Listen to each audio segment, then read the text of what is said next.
A video projection system for under $100? Let's have a closer look.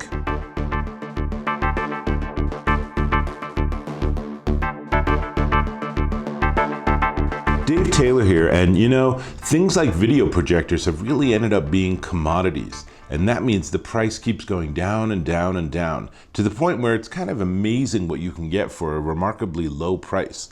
Like this. This is the Vankyo Leisure 3 portable video projector. And as you can see, it comes in a handy carrying case. Let's open it up and I'll show you everything that's inside. Then I'll explain what this box is. So we'll get there in a second. But you open this up and cables. It has lots of cables. HDMI cable. And it has an RGB cable if you want to hook it up to a computer. Has a remote control. Has a composite video or component video connector. Power cord, always helpful. And the projector itself. Now, here's what I want to do is I'm going to get rid of the case. Okay, it's a soft case. Nothing else was in there. Nothing was broken in the making of this video. Don't panic. So here's the projector. It's fairly sizey for what it is. But you know, when we get to the price, which I'll hit at the very end, you'll realize that for what they're charging, it's a pretty remarkable piece of technology. Now, the projector itself actually comes with, of course, the most important piece, which is a nice bright bulb. Turns out it's a 2400 lux bulb that has a 40,000 hour lifespan on it. Now that's really important because generally speaking with these sort of projectors, once your bulb's dead, you basically just have to replace the unit. Now they have a 3-year limited warranty, so you probably want to do a little homework whether you might actually have them cover it if it dies relatively soon. But 40,000 hours, that's what, 20,000 movies? That's a lot of time, right? So it projects theoretically in 1080 HD, but it's really an 800 by 400 projection system. Now this is true of a lot of projectors. They will accept an HD input, but what it actually projects is a lower resolution than that. So, you know, they say not great for office presentations. If you're using this for a spreadsheet or something, then it's not going to look that great. But if you're watching a movie, honestly, the difference in resolution on movies is probably something you won't even notice that much. So not a huge issue to me. You can project this far enough away. You can focus it that you can actually end up with over 100-inch, up to 170-inch display. However, my experience is the bigger you make it, the harder it is to have it get and stay in focus. And this is just straight mathematics or physics too. The further away you make it, the bigger it is, but the less bright it is. And that's just because there's still basically the same amount of lumens or brightness coming out of the projector. But if you make it this big, then it's going to be pretty bright. You make it this big, and that same amount of brightness is covering a larger area, so everything's going to be less bright. So, you know, one of the big issues with these sort of projector systems is what kind of environment are you working in? If you were in a bright, sunny conference room, or you're in a hotel room with all the windows open, it's not going to look very good. Close the windows, make it nice and dark, and suddenly it looks a whole lot better. So, there's that. Now, has built-in stereo speakers on the back, and the top control, which is by the lens, there's a dial for focusing, and then there's a little sort of lever that lets you adjust keystone. Now, keystone is something where you look at an image and maybe it's like this or like this, and then keystoning lets you correct it to be rectilinear or square. That's pretty important. Like I said, does come with a remote control, which is handy because the controls on the very top are not exactly what you want. But, you know, again, we're going to look at all of this from the perspective of price point because I think that's really, really important with this product. Now, the size, 8 inches by 6 inches by 3 inches, and it's 2.1 pounds. When you get all these cables and everything in the box, then it's obviously going to add weight. But you don't need to take all these cables. For me, all I needed is the HDMI cable and the power cable, and of course the remote. So already there are 2 cables or connectors that we don't need, so we'll get rid of them. You might actually use different connectivity, and to be fair, on the side there are a lot of connection options. So let me actually walk you through, is that there is, let's see, there are headphones or external speaker, there's AV, there's a MicroSD or TF card slot, HDMI, USB, and RGB. Those are all different inputs, and of course headphones is output, but that's actually really nice because the speaker in here, so if you can hook up a better speaker, it's definitely going to sound better. Now, let's see. On the back, there is a receiving unit for the remote control. On this side is for power. And then there's a little foot on the bottom that you spin to make it higher. So you can adjust this up or down. And then, of course, that's when you use the keystoning because you're projecting it. It's looking like this. And then you can square it back up again. Handy, easy to use, and I'm gonna do a demo in a minute, but you know, I have to do different lighting for the demo, so I just thought I'd talk through. Now, on the top, there are a bunch of controls, but the control that's not here, and I don't know why, is there's no pause play. There's no ability to mute. There's really no controls over what's being streamed in. And maybe that makes sense because maybe that's just how it is, right? If I'm using, say, my computer to watch Netflix through this, then this isn't going to necessarily know how to stop or play the movie. But it is frustrating when you're using this as a projector to not actually have that control. And of course, all of those functions are exactly duplicated on here, though it does have rewind, fast forward, and pause play. So the remote control has it, and hopefully it will work, but the base unit just doesn't have that feature. So that's something I found a little disappointing.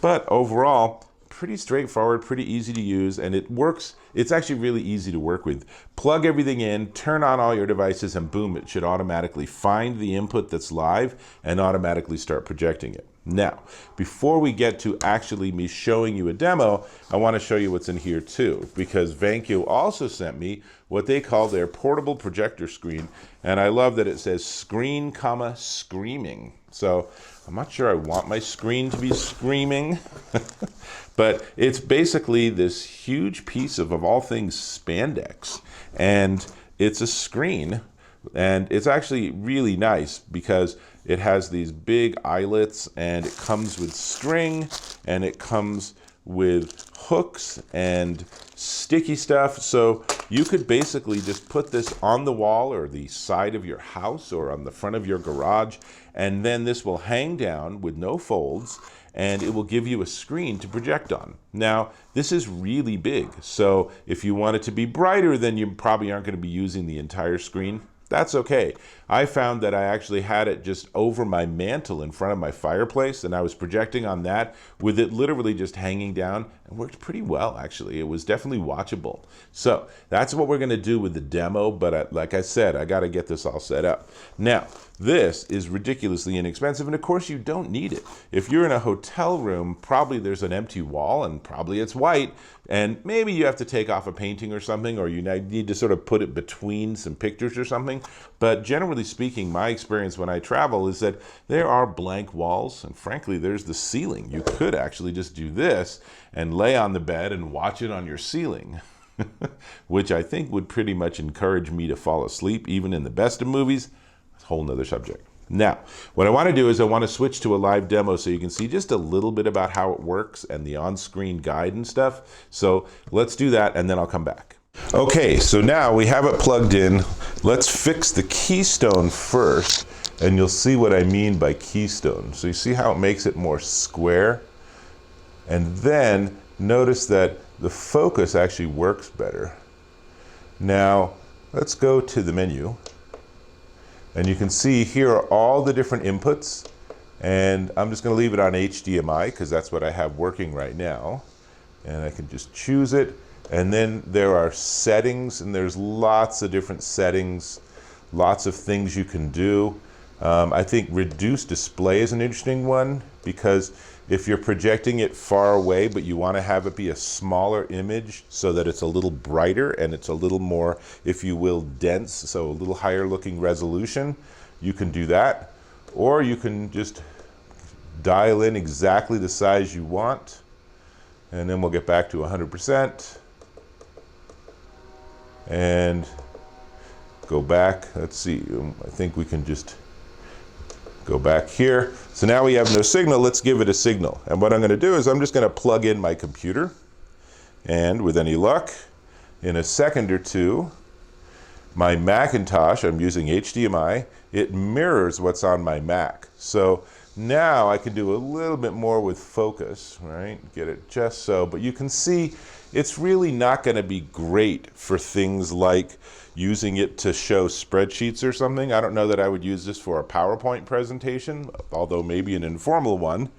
But if we go down, number one, let's see if we can make this full screen. Let's see, I can at least do this. And now, if we just pick one, well, let's get some sound too, right? So let's see, sounds. How we do that? Oh, I think I have it muted on the unit. There we go.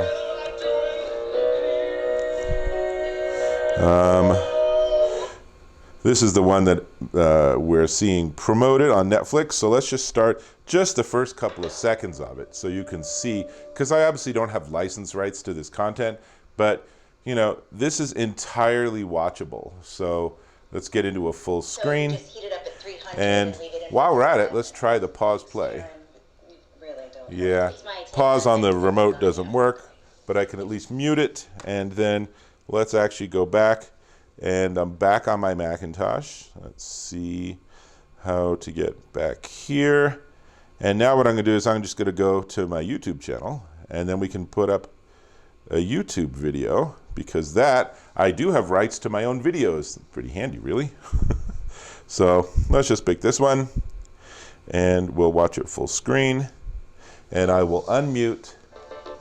And so now you have a good sense of the strengths and weaknesses of this video projector. And whether you only buy from Apple or whether you buy from third parties, there are a lot of bands from which to choose for your Apple Watch. It's a little dark. I actually haven't had a you know, band on this, and the sound is not fantastic, okay, but considering the price and everything, I think this is eminently watchable. Now let me zoom in a little bit, just so you can see a little bit closer. Let's pull it out of the box. So, let's see. As you can see, it is like a nylon. And maybe let's get rid of this ad at the bottom. Sorry, Western Colorado Engineering. There we go. And they have this dark blue camouflage. And keep in mind, as is always the case with projection systems, in a darker room, this would have more dynamic range. It would have more color. It would seem less like you want to turn up the brightness. But still, I would say this is eminently watchable. Eminently watchable. Hey, Dave. The Apple Watch is a little button you push on the back. Yo. And then... There we go. Okay. So, you know, we can keep watching the video. You can see the whole projection system. Super easy to work with. I really kind of jury-rigged by just putting it on top of the box. And by the way, we're using that same projector screen that I just put on top of my green screen, which is why at the bottom you can see a little bit of the green. But this is the little folding projector screen that I have just tacked to the wall or taped to the wall, and it's working pretty darn well. So with this demo, let's now switch back to me being on camera, and let's talk about the pros and the cons of this particular system. That's my demo. So, you know, like I said, there's a lot to like about this, and there's a lot that works pretty well. And there were definitely some limitations, but when we talk about the price, you're gonna say, no way, it's really that inexpensive. So, you know, you're not buying a $1,000 projector. This is not the $5,000 projector that they have at the local museum so that they can show videos in the middle of a bright, sunny building. You know, it is not that. That is not its purpose. This is a fun little entry-level projector you can play with and maybe show a movie to the kids while you're in a hotel room at Disney or something because they don't want to watch the TV, or you want to watch a sports event on the TV and you want your kids to be entertained. You know, something like that. This could work really well. These sort of things, in my experience, are really fun for when you travel. So it does have limitations. So let's talk about some of the limitations. I've already talked about the fact that I wish there was pause play on the unit. There are some implementation issues with that, but you know, still, as a feature, I wish it had that kind of control. There's no battery power, so if you don't have it plugged in, you're out of luck. It'd be nice to have maybe a couple of hours of battery, but that would add to the weight and the size and the price.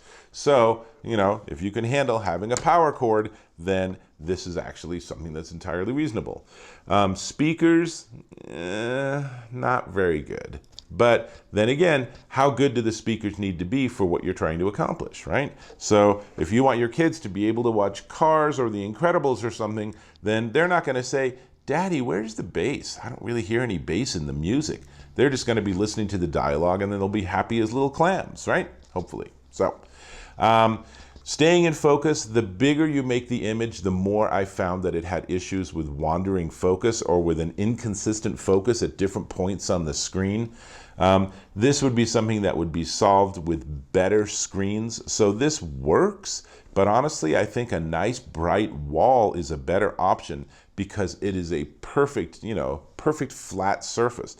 Then you just need to make sure that it, if you're projecting this upward, that's a harder job for it to have consistent illumination and consistent focus than if you have it perfectly, centered so that the center of the image is the same height as the center of the projector. That's something you can experiment with. And finally, the location of the remote sensor. You can't use your remote from in front of the projector, and that's something that I've found consistently across this category. I don't know why they don't just have sensors on all four sides. Maybe it's price, but honestly, given how much all this costs them, I can't imagine that would add more than another $1 or $2, and it would give you so much more flexibility. Or a little dome on top that would be able to get it from all the different directions. I don't know. So, all right. Let's talk about the price, because that's really the crazy key thing here. But before we get there, can I ask for you to subscribe to my channel? Really appreciate that. Thank you. Now, the price. This is the Vankyo Leisure 3 portable video projector, and for what it is, and if you understand its limitations, it's pretty darn impressive for the price. And that price is $89.99 at Amazon.com. Yes, under $90 for a color video projector. A little amazing that they can get it down to that price. I remember when these would have been $400 or $500, and of course it doesn't have the build quality, it doesn't have the brightness, it doesn't have the feature set of a $500 projector, but it's $89. So if you just want to play with this, if you want to have this showing, I don't know, your Twitter feed while you're working and just have it projected on the wall next to your desk or something, this would do that. You could use this as a second screen on your computer. Crazy, right? Super inexpensive and definitely worth looking at. Just know its limitations. Now, our little projector screen, let's just talk about that too, just briefly. This is the Vankyo projector screen, and it is 120 inches. It is a spandex material, foldable, and it actually has a really nice build to it. It's like double stitched, and it has these nice grommets and everything. It's a pretty well-made little gadget. It's a really well-made piece of fabric. Comes with a little bag to carry it and stuff, and all the little hooks and ropes and everything. And it is $28.99 at Amazon.com. So the combination of these for about 120 bucks, you are ready to rock and roll with your portable movie theater. This could work really well for outdoors at night in the summer. If you want to just have everyone sitting around on their lawn chairs, I would probably put a better speaker or plug in a better speaker to get audio that everyone will be able to enjoy. But this is a fun alternative, and this is something worth checking out. And with that, this is Dave Taylor, and I will catch you, I hope, in my next video.